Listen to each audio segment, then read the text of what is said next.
Кеше Дамаскіден келгенмін, Шым қаласына. Енді міне отырарға бара жатыр. Ақсақал, сіз отырарға жұмыс істеп бара жатсыз ба? Жоқ, қалқам. Отырарда көнеден келе жатқан кітапханасы бар. Соны оқып, білімді көбейтсем ба деген ойға менді. Кел, отырып жүрек жалғап алайық.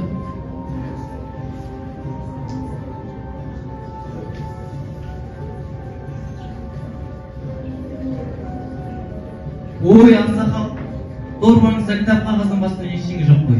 Мен ойласам, ғалымдардың дорбасы кітап алтын күміс толма деп. Балам, сен де дорбаңда орамалмен тағамнан басқа түк жоқ қой? Ақсақал, оның маған керек не?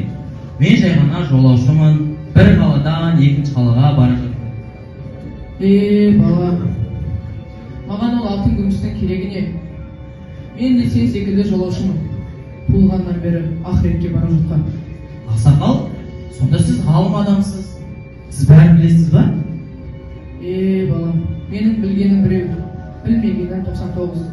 Ал балам, мен тыңдашы, саған осындай бір сұрақ қойайын. Жануар мен құстың ішіндегі махаббаттың күшті не? Қайсысы адамға ұқсас? Менің ойымша аққу емес па? Махаббаты адал. Неге олай ойлайсың? Өйткені аққудың біреуі өлтірсе, екіншісі өзін өлтіреді. Міне нағыз махаббат. Балам, аққуды жаратқан кезде бір қанаты қысқа болып туылады. Сол себептен ол өзіне екінші қанаты қысқасын артық. Сол кезде ғана ол ұзаққа ұша алады. Ал өзінің екінші шынары мертік болған кезде аққу өзін ұша алмайтынын түсініп, өзін өлтіреді. Бұл махаббат емес. Нағыз махаббат ол қасқырларда. Қасқырда?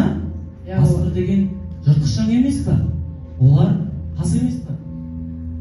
Балам, бірақ қасқырлар киелі жануарлардың бірі.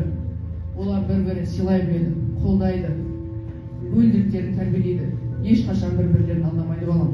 Ақсақал, сіз бұның бәрін қайдан білесіз? Балам, кітаптан кітап деген ерекше әлем ғой. Кітап оқысаң тұлға боласың деп бекер айтпаған. Кітап оқыған адамның аузынан шыққан сөзінің бәрі мәнді, мағыналы болады. Ал енді кітап оқысаң тұлға боласың деп бекер айтпаған. Кітап оқымаған адам бұсоқыр болады деп айтады. Бірақ балам, бір нәрсені есіңе сақта. Кітап оқысаң, сен сол біліп түйгеніңді болашақ ұрпаққа үйрету керексің. Ал егер оның бәрін жинақтап, кітап қылып қалдырсаң, өте үлкен сауап аласың, балам. Балам, сен кітап әлемін көргің келе ме? Әрине, ақсақал, мен де сіз